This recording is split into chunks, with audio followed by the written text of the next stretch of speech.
Okay. Well, my arrest stemmed from a drug transaction that took place in like a projects. I was selling drugs and was making a drug deal, and what happened was the drug deal went bad, and gunshots started fire. I ended up shooting someone and escaping. But what actually how it turned out was the same individual that brought me there ended up calling the police and snitched on me, and I ended up going to prison. So my first, the following day I got arrested at my house because I was out of the county, because the crime happened in one county and they took me back to the county where the crime happened at. For that whole particular first day, I was basically like in a detention cell with numerous individuals. Let's say maybe 30 individuals, doing the paperwork and processing. By the time I got to an actual cell, which was nighttime, and this is 1984, it was, let's say, maybe 2 dudes in the cell. But because I was classified as a little bit unstable as a murder, they immediately moved me from that cell to a secluded location by myself. One night passed by, 2 nights passed by, and what I basically tried to do, I tried to get out of the crime by posting bail, because I had 2 different cases in 2 different counties. So although I had on the run from one county, because I was in another county, I had to go through the process of getting bail in both of them. So I had bail in one, but I think more than likely because during that particular time, what was happening, it was a hit from the politician from the Jamaican posses. The Jamaican posses doing this. It was all on the news, so on and so forth. So what was happening was they wasn't going to give me no bail. And they knew that, but I didn't know that at that particular time. So my lawyer, I instructed my lawyer, look, just get me bail, because I was going to run. But I'm out of here. Even if I had to put up a house, I was running. But anyway, so I didn't get bail. For maybe the first 3 months, I was in the jail where the crime was committed, the new crime was committed. And my lawyer put in a motion, they had to bring me back down to the other county to arraign me, because now I basically violated the bail arrangement that I had there.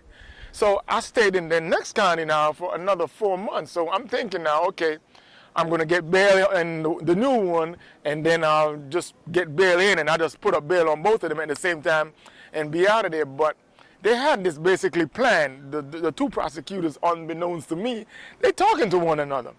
So while I'm down in this is Rikers Island, I'm in Rikers Island now, what's happening, which is in Brooklyn, New York.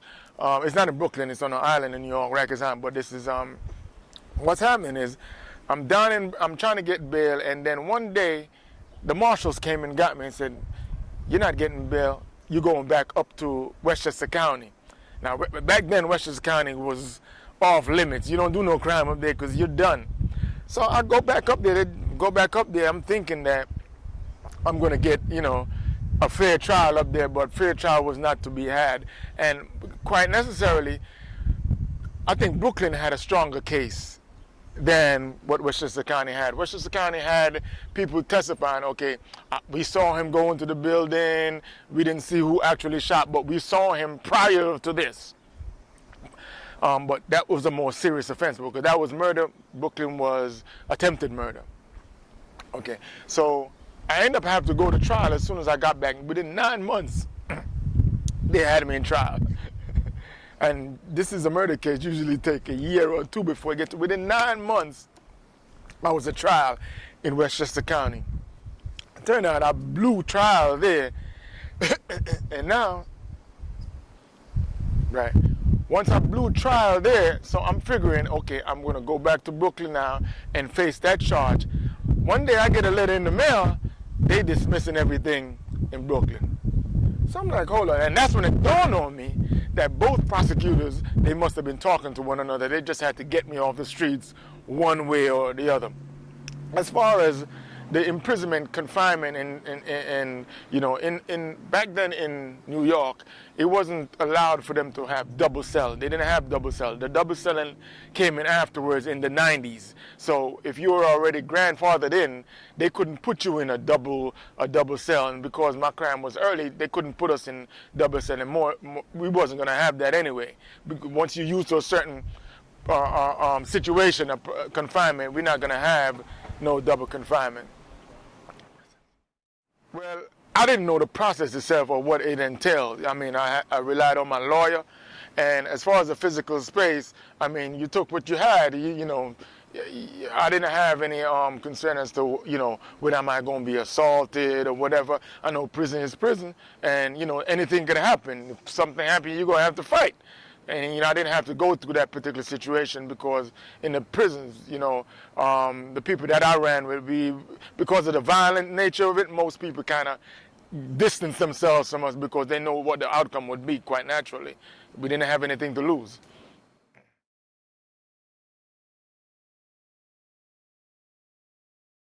Well, in the early 80s, when we got inside, one of the things that happened in New York was the Attica Riots.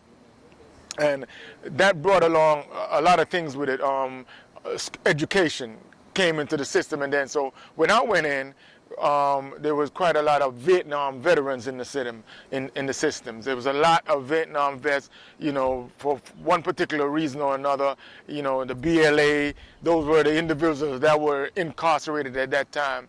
You know, by the time I left, 26 years later, they were. You know, you would literally watch as ethnicities come into this country. You would literally see, okay, you can, a prison is a microcosm of what's going on outside. First you see when the stuff was going on with the Chinese was bringing people in this country illegally and locking them up, and you would literally see droves of Chinese or Orientals come in. Then it was the Mexicans. You know, it was just a whole change of the prison system within the 26 years that I've did. You know, a lot of most of the black people started migrating out, although they're still, but then the gangs started taking their place as far as, you know, ethnicity is concerned.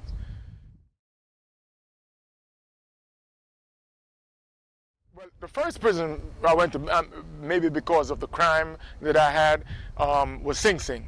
But Sing Sing was only more like a reception for us, but may have gotten a kind of unfortunate in that sense because within 2 days I've been in that facility, a riot broke out. And we were involved in it for stoning some people in the yard, and they shipped me out immediately to another prison they call Kitten Dannemora. Now, Kitten Dannemora is a stone throw away from Canada. It's cold as hell up there when I'm talking about cold, but Clinton in itself has a certain freedom to it at that particular time. You can cook your own food. You know, you was able to get food you can cook. In fact, the prison was so loose in the sense that you can cook in the cooking facilities that they brought in wood because wood was used to cook the food.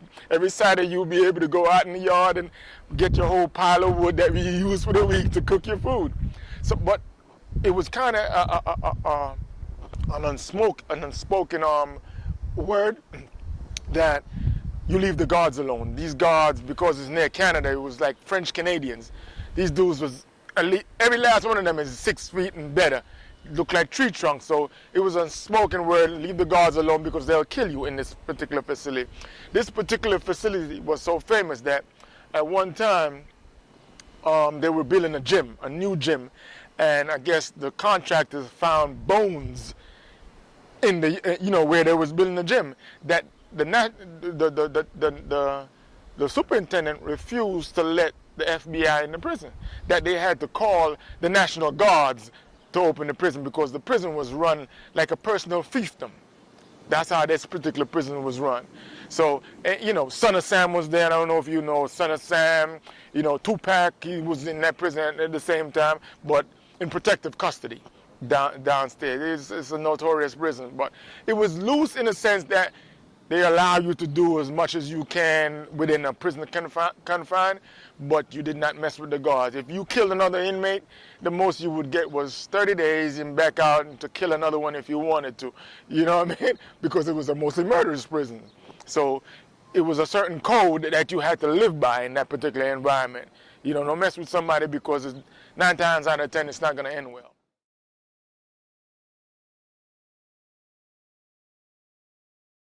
Initially, it's the prison system back then, because of the BLA being inside and a lot of Muslims groups. There's a lot of solidarity when I went in the 80s. I mean, you could literally lock a prison down if, you know, the word would go around, nobody going to work today, nobody going to program today. That would happen almost instantaneously because, of course, there would be repercussions for you to, you know, and over the years that changed. You know, over the years that changed. What they would do to break it is like it was a strike, because if the inmates don't go to work, then quite necessarily the civilians that work, they can't come in either. So, you know, it's a whole economic thing. Over the years that changed, what they would do, they would populate the prison with some individuals who have what we call them skid bidders. They have 2 to 3 years or whatever, so they're not going to go along with everybody that have the lifers, you know, and they would keep them in a whole different cell block, you know, because they got to go and, you know, cook the food or whatever. So therefore, those, how you say, critical agencies, they kept individuals there that were in a different block. They were all in one block, so they could control the conduct. And of course, they got different privileges than the other individuals also.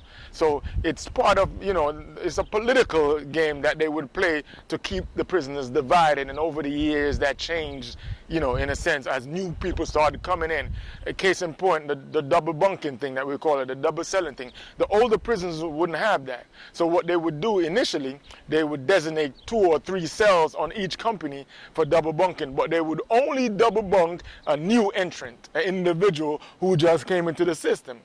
And of course, they don't know that this is not the way it's supposed to be. They think as they come in, they will be double, you know, they'll be in a double bunk, and and over the years that changed.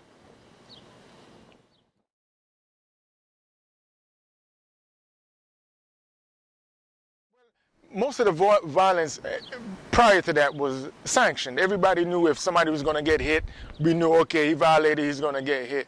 But then you had particular groups. I remember one, you know, particular incident that we were, my group wasn't involved in, but this was in Clinton. It was between the 5%ers and the Latin Kings, which was the 5%ers being a black Muslim group and the Latin Kings being a predominantly Spanish group.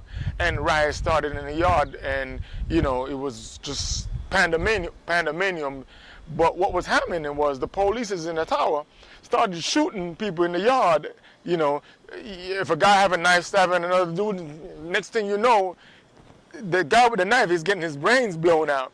You know, they used that, and they didn't come in to quell it into the yard. They would let it burn itself out by shooting other people in the yard.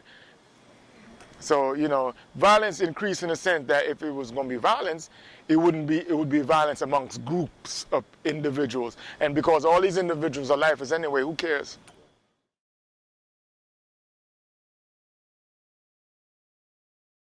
Well, that's what gets to most people in prison, the monotony of prison. I mean, you wake up at a certain time, you eat at a certain time, you got to go to program or the yard, you have, you know, the yard, the gym, or, you know, or whatever program you're going through. You come back at a certain time, and that's what you do every day. You know, there's a certain time to use the phones, day in, day out. After a while, that gets to you if you're not pretty much strong, or you have your mind set in a particular way. Just that monotony. That was the worst thing for me.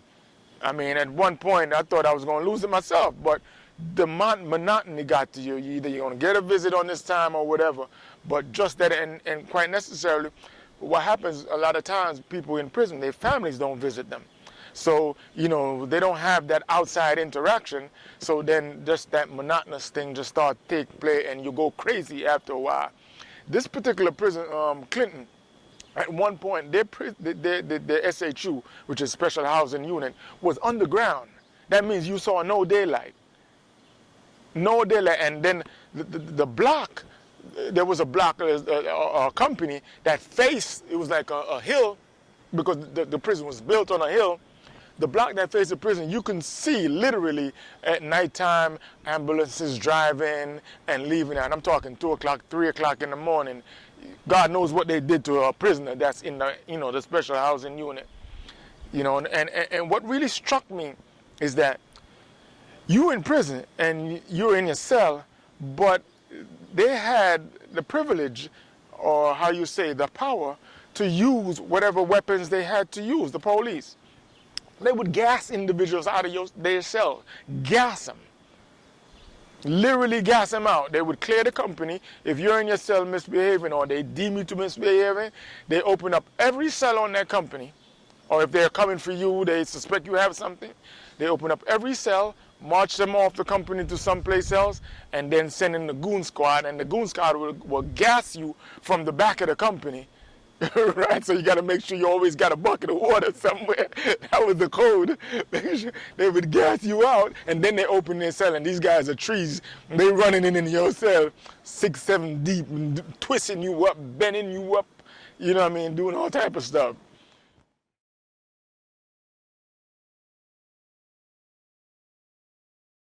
In New York, it depends. There are different stages of visiting. If you're in the SHU, then you can't touch the person.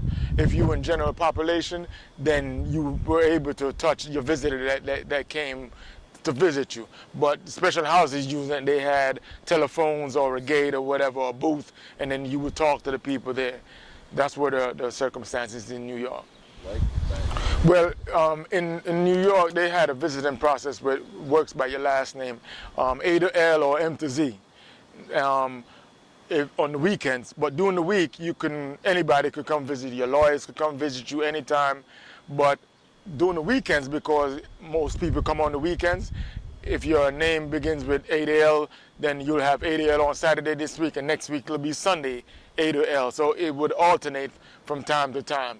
But like I said, when they pace the prisons, I mean, hundreds of miles. I'm from New York City. The prison that I was in is 10 hours from New York. So you got to consider your family got to get on a bus. If they're coming to visit you at 8 o'clock in the morning, they're leaving at 12 o'clock at night, at least to get on a bus to drive all the way up there to come see you. So, it's not like you're going to get those on the regular. It's going to be a hardship on them in the first place. So the visits are, how you would say, you make them count. You definitely have to make them count. You have to, make sure your family knows that you're okay.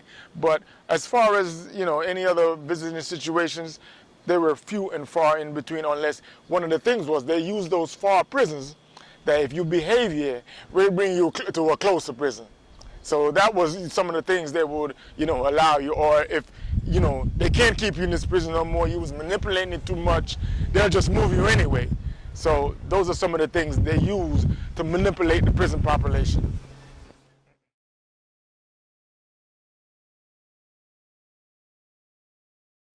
Letters was one of my main things. I always had a penchant for writing, so, I always made sure to write my family. And from time to time, I would call. I would always make sure I called and speak to my family and let them know what's going on. And in fact, that was my mode of getting out of a SHU unit at one time. Because what happened was, me and a couple of individuals, we worked in a radio and TV unit. Now, this is 1988. We worked in radio and TV, fixing the TVs that they use in the facility. But one of the illegal trade was to get the speakers out of the TV and sell them into the population for individuals who had, radios so they can play loud. An officer, he was coming out one day with some TVs. An officer bust what was going on, right? And we kind of left the TV, so they put me and my friend in the special housing unit. But again, because of what was happening in that prison, we kind of used it to our advantage. Where the bones was found in the gym, what I did, I sent a letter to a friend of mine in the population and tell him to call my family, who in turn called the feds in D.C. to tell them that they're trying to kill me in SHU. And the feds, quite naturally, because now what's happening now, they have to respond to a citizen. It's no longer I'm calling to say, okay, I'm in SHU, but a citizen who's paying taxes is calling, so they have to investigate it. So they send the FBI to come and interview us. And of course, we lied just to get out of SHU. We told her, look, these guys are trying to kill us. And within a short period of time, like 2 days later, they took us out of SHU because, I mean, the punishment didn't fit in the crime. You catch us with some speakers, you're going to put us in a box. You know what I mean? So they took us out of SHU and put us in another housing unit, you know, where we can see other inmates and so on and so forth.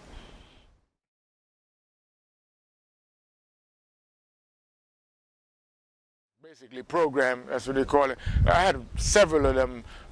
One I had was, I was a clerk for a hospital unit, because back then the AIDS epidemic was coming about, and how they treated the AIDS epidemic, they had a whole different unit by themselves. So what was happening was them, you know, they have to be fed separately. So my job was to write up the requisition that goes to the mess hall, and the mess hall now fills the requisition, sends it up on the elevator, and then the feed up, the individuals who do the feed up could have the food to feed them, because they get a special diet, more juices, you know, different stuff they get than the regular population. So my job was the clerk. That was just one incident.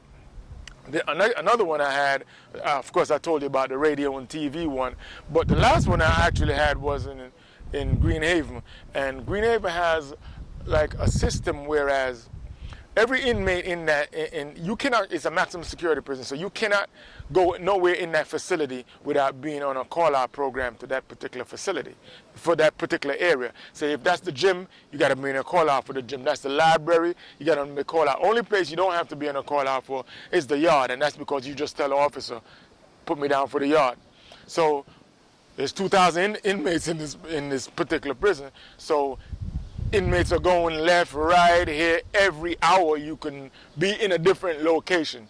That particular function I did there, after going to school and getting my minors in computer science, I was able to run the database that ran that particular program, because all the programs in the prison are run by prisoners. I mean, there's a civilian that you report to, but the civilian don't do nothing. The civilian is just there.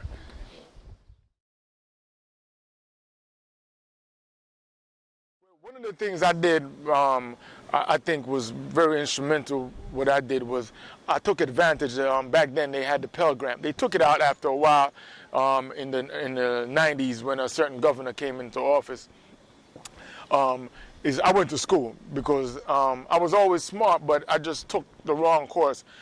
So one of the things I did, I said, look, if you're going to keep me in prison, I'm going to get something out of this. So I started going to school. I got my GED initially.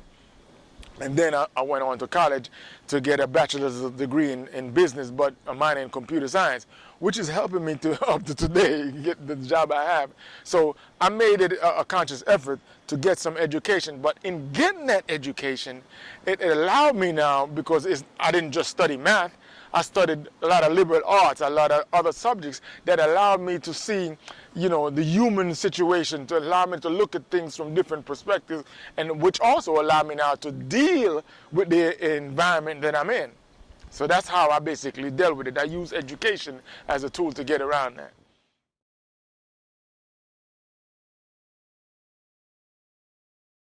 When I initially went in, I had 20/20 vision. I had 20/20 vision across the way, but because of the isolation, I wasn't able to see. I'm not able to see what's going on from distances, because you only get an hour rec, but that hour rec is inside of a cage. So what happened when I came out of the isolation, I had several of them. When I came out of 6 months one, as soon as I opened my eyes and the sun was on, I was literally blinded. The sun literally blinded me for at least probably a minute and a half. I couldn't see anything. And a product of that is, you see I wear glasses now, but these glasses are only for distances. I could read the finest print up close, but for distances, because of not having that exercise in my eyes from a distances, when I came out of the isolation, I could not see physically. At anything distance, I have to wear my glasses for it.